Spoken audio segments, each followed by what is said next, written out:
হাঁহিৰ ৰং জীৱনৰ ৰং ধেমালিৰ মাজতে আমাৰ জীৱন হাঁহিৰ ৰং জীৱনৰ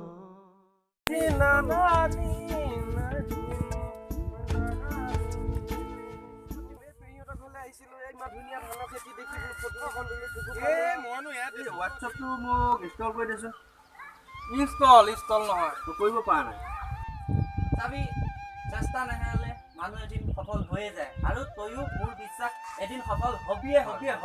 সেইটো হয় চেষ্টা অসাধ্য একো নাই। আৰু এটা কথা শুনিছো এই হিমাংশু বোলে কিবা কলিং আহিছে তইতো একেলগে দিছিলি তাৰ লগত